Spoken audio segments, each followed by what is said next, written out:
guys know that the GoPro Hero 3 Plus doesn't have a little like screw attachment for the like a tripod? You have to like buy a separate thing. So right now my GoPro is perched precariously top of my tripod, and also I printed out my script, and also I don't know if I'm in frame.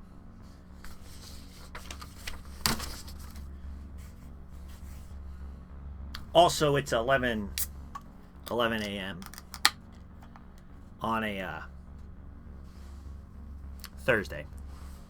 Have you guys ever been in the market for a car? So you fire up the old internet and search through local dealership listings, or go to some used car marketplace like Facebook Marketplace or Craigslist or Auto Tempest, the best way to buy a used car. Wowza. And this is Auto Tempest. Auto Tempest sponsors some of the best automotive content on YouTube. Only to quickly realize the uniformity of every place that you search through. All the prices and website designs and listing and language and everything is just the same. I mean, even to the point where some local dealerships in my area literally use the same template, regardless of if it's like a Chevy dealership or a Ford dealership. It's all just like the same company clearly designed their websites. But that's not where the uniformity just ends. It's also the cars themselves. Next time you're driving around, try to notice the different types of cars that might surround you on the typical American road. There are like a total of 3 options. Within each of these subsets, there is a homogeneity that's simply shocking. And that leads me to my main question. Why is every car the same? Now, in this case specifically, I'm not going to be talking about cars actually, but SUV or sport utility vehicles. Definitely used for all those sport reasons, and utility reasons as well, obviously. SUVs have no clear definition, but they generally are better in off-road conditions, feature taller ride heights, and 4-wheel drive to boot. In 2021, SUVs made up a whopping 45% of cars on the road in the United States, and this is partially because SUVs have such a wide-ranging definition. There are crossovers, compact, which is a laughable name because they're still pretty huge, mid-size SUVs, full-size SUVs, extended-length SUVs, some of which are larger than many trucks on the road and even bigger than some boats. Like, who actually needs a fucking extended-length GMC Yukon? I don't know, but somebody needs them because they keep on making them. SUVs are, in my mind, the worst of both worlds. They don't have the full functionality of a pickup truck, with its large bed and engine and capability to haul material, since the inside of an SUV is really set up for passengers. And yes, I know some SUVs have seats that will fold down, and some will tow your travel trailer and whatnot, but they're not really work vehicles.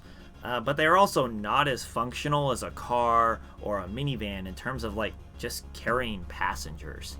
They generally get worse gas mileage and are more dangerous in accidents. They have poorer visibility, and they don't actually provide as much safety in weather conditions as some people think. Some people think that they just need to like throw their Jeep Wagoneer into 4-wheel drive and then drive as normal in the snow.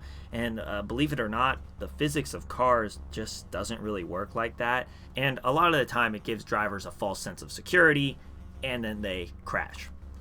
So essentially, I already think that SUVs suck, and I don't really know why somebody would choose to buy one in the first place. But add that to my main central point, that they are all the same.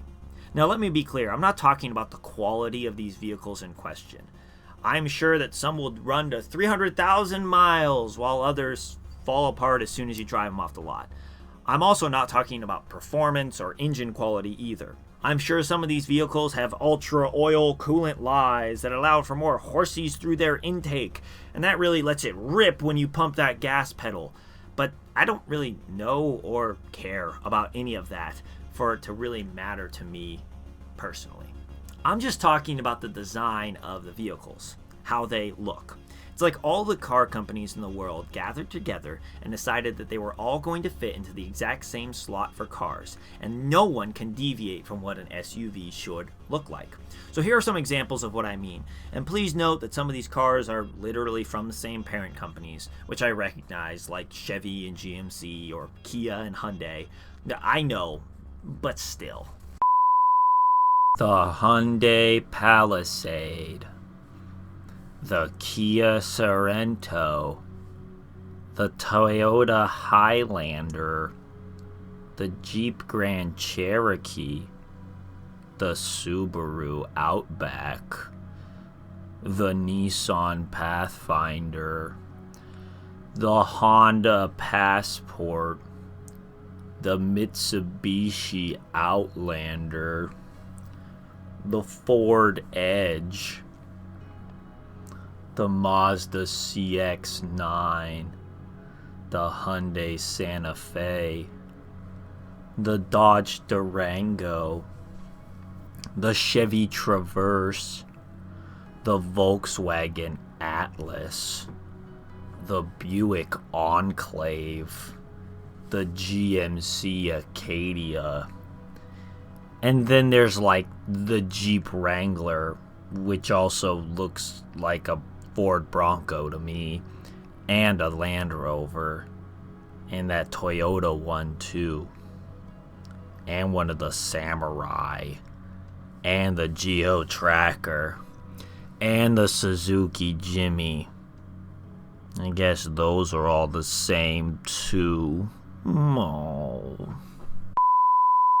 God damn. There are so many of these cars. I'm sure there are different like trim levels or interiors or something that will set them apart. Like one of them has fake facade wood rather than fake facade plastic on the inside, or fake faux leather or whatever. But all of them look exactly the same except for the badge on the front and maybe a cool logo on the wheels or something. The vast majority of people who buy cars don't really care about horsepower or maintenance schedules or locking differentials or anything that car enthusiasts care about that would actually improve the performance or drivability of the car. Instead, people just want a car that drives, and a car that maybe they think of as a status symbol for one reason or another. For instance, if you drive a Subaru, you must be the type who eats whole grain oatmeal from Trader Joe's out of a camping mug overlooking a great view that you hike to early on a Saturday morning to refresh yourself after a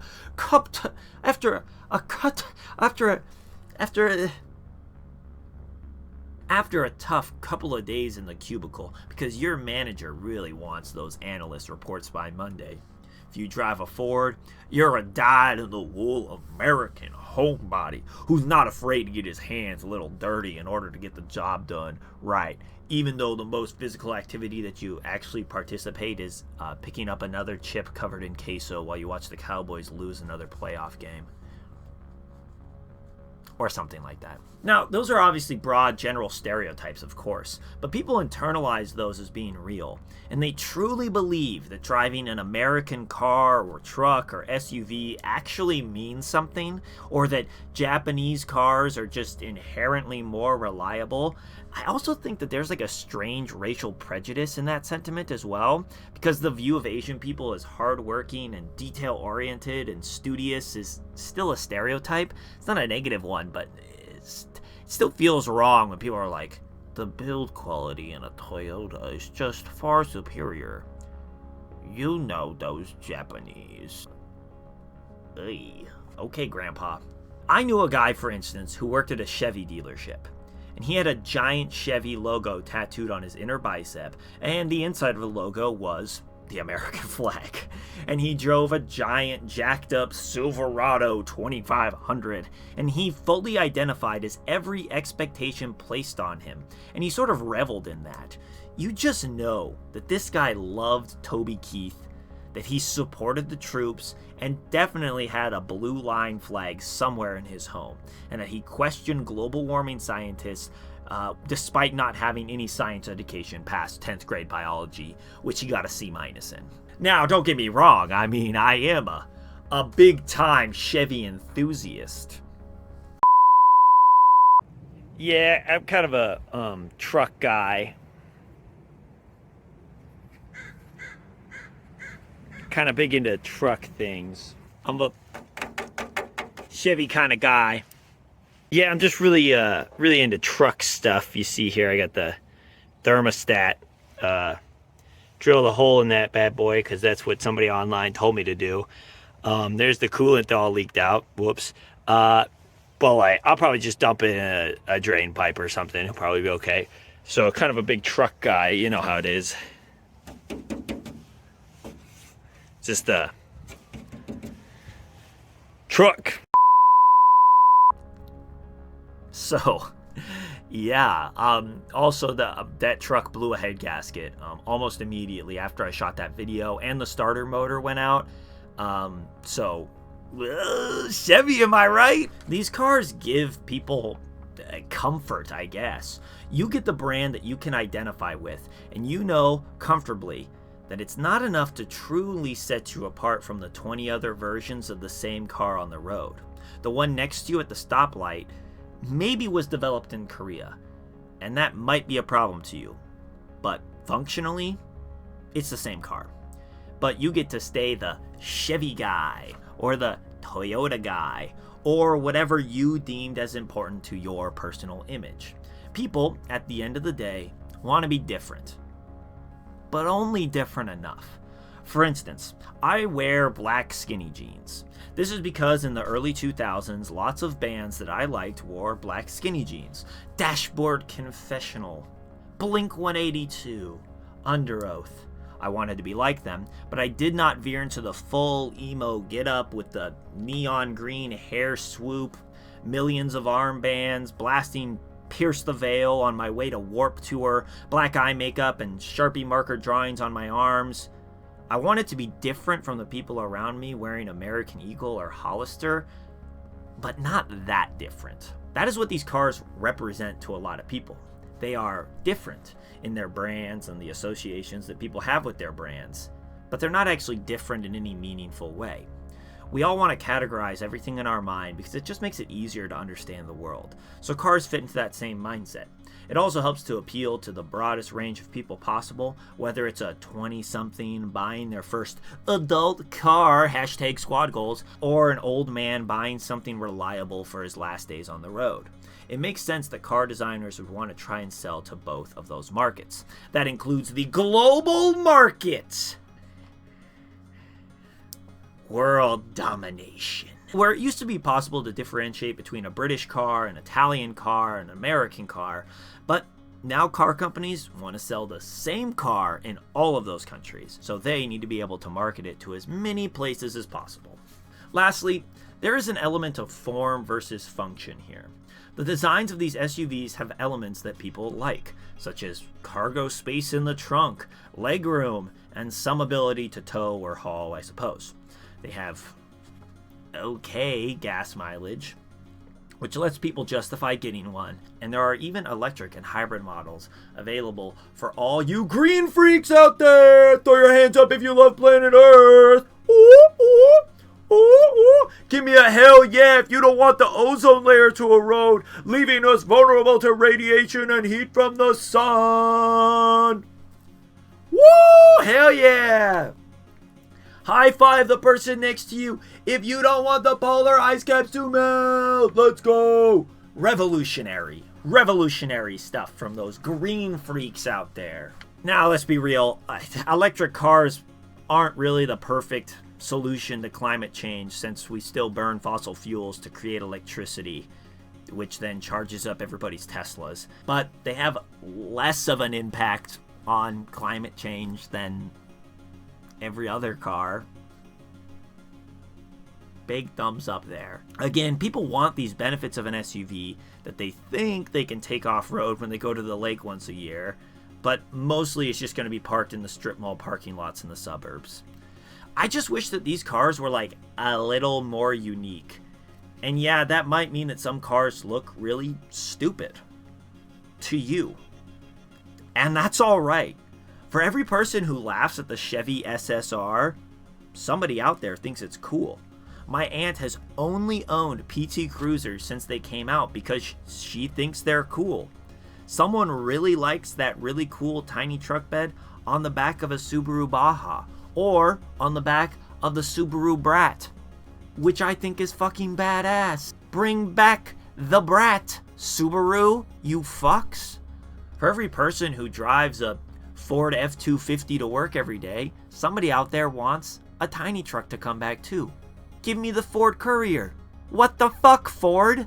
But all those cool little car experiments are put out to pasture over the fact that at the end of the day, people want normal, boring cars. And car companies want to sell as many normal, boring cars to as many normal, boring people all over the world as possible. And that's just a little sad. Cars are created by artists and craftsmen, and like many things, the almighty dollar constricts them into this tiny little box. It's kind of shaped like this. It's just a bummer.